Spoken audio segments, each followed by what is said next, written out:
If you've been interested or even waiting for the so-called MacBook Ultra, the laptop just got more interesting for a reason that has nothing to do with the actual laptop itself. Apple just raised its prices by a lot. On June 25th, the online store went down for a bit, and when it came back, Mac prices specifically had gone up across the board. The MacBook Neo jumped from $599 to $699. Mac Studio with M4 Max went from $1999 to $2499. M3 Ultra Mac Studio went from $3999 to $5299. So we're not talking just some small price bumps here. Some of these are several $100+ overnight. Apple actually told us this was coming, and I did a whole video on it, but the week before, Tim Cook went on the record with the Wall Street Journal and said that the increases were unavoidable. He pointed at the soaring cost of memory and storage chips, and he described the shortages as a 100-year flood, saying he'd never seen anything like it in over 40 years. Apple has historically eaten these component cost swings instead of passing them down to us, the consumers. So the fact that they're not doing it this time tells you how serious this memory situation has gotten, or at least how serious Apple needs to make some more money for its investors and board members, but who knows? Now, let's connect this to the MacBook Ultra. The reporting already had this device coming in at a significantly higher price tag than the MacBook Pro, sitting above it as the new top of the lineup. After last week's hikes, the M5 Pro MacBook Pro now starts at $1999. The Ultra is expected to launch above that. So you're stacking a premium product on top of a price floor that just moved up. There's also a fresh detail on what's actually inside it, and it's a change from what we had heard earlier. The latest word from Bloomberg's Mark Gurman is that the OLED MacBook will use the current M5 Pro and M5 Max chips rather than shifting over to the next generation Apple Silicon. So that's a shift because earlier rumors had it running the M6 Pro and the M6 Max. Gurman now says Apple is skipping what would have been the M6 Pro and M6 Max entirely and jumping to the M7 Pro and M7 Max chips, which are being built around heavy AI workloads with upgraded neural accelerators, better graphics, and more memory bandwidth. A successor to the Ultra with those M7 chips is reportedly planned for late 2027.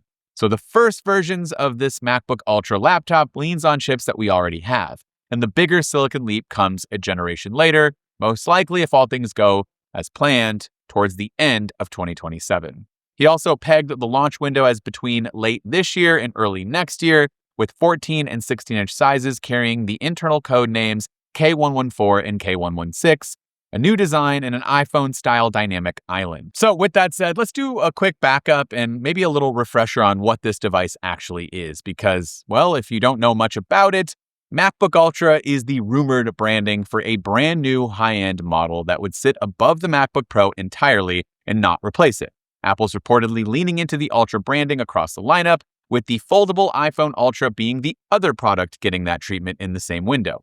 So for the Mac, this would be the first major MacBook Pro class redesign since 2021, when the M1 Pro and M1 Max models arrived. That's a long time, and it's a big part of why so many people out there have probably been holding out and wanted to see what this new device would look like. The headline feature is the display. This is expected to be the first MacBook with an OLED screen. Today's MacBook Pro is really good. It uses an LCD panel, but it has mini LED backlighting. And so moving to OLED would bring richer colors, a higher contrast, and true blacks. Apple already ships OLED on the iPhone, on the Apple Watch, on the iPad Pro, so we're getting a little bit bigger in screen. Then the Mac would be the next obvious step for what we kind of would hope would be the replacement of all of these LED into OLEDs for most of these displays. The second piece of this is touch. The OLED panel is rumored to support touch input, which would let you use your finger alongside the keyboard and trackpad. This is the one that gets people arguing, partly because Steve Jobs famously said a touchscreen Mac would cause arm fatigue. Touch surfaces don't want to be vertical. It gives great demo.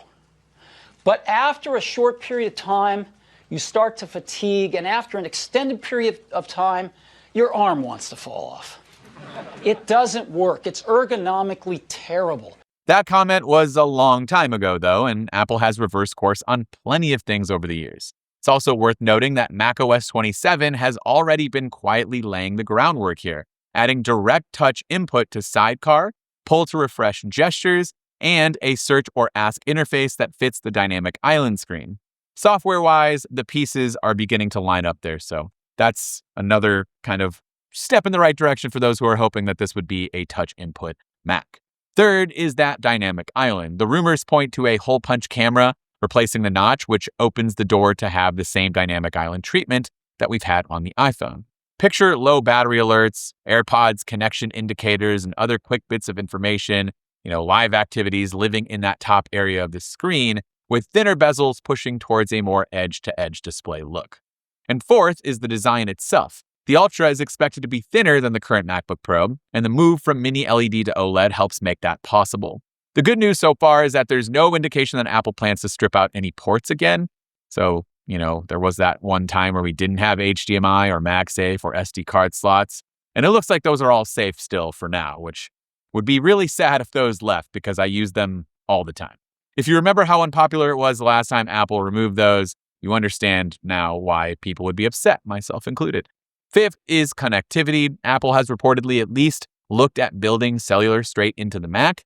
Right now, you tether your iPhone or your iPad through a personal hotspot, but a built-in modem like Apple's C1X or even the future C2 would give the laptop a native 5G and LTE connectivity. And our sixth and final feature to touch on here are the chips, which we talked about a little bit earlier. This is a spot where we have to be a little careful given how fast this is changing. So earlier, we thought this was going to come with the M6 Pro and M6 Max, as I mentioned, which was going to be built on the 2nm process. Again, the newest reporting overrides that. We're going to have the M5 Pro and M5 Max for this generation, and then the next generation is just going to skip the M6 entirely and go to the M7. So that's where we are with all of that and the MacBook Ultra and how this is going to look and feel and how fast it's going to be. And again, shaping up to be Apple's first OLED, touch-capable, a dynamic island on the MacBook for the first time, genuine redesign for the first time in roughly 5 years-ish plus. And again, this is going to be at the top of the lineup. It's a device that a lot of people have been waiting for years, and it's coming at what might be the most expensive possible moment to buy anything right now. So, not looking good for those who have been holding out. You're going to need to save a little bit more, a little bit extra, but let me know in the comments down below what you think of the MacBook Ultra. Given the price points and the new hikes there, are you going to skip it? Are you going to still buy one? Let me know in those comments down below. This has been Dan with MacRumors. Thanks so much for watching. I look forward to seeing you around in the next video.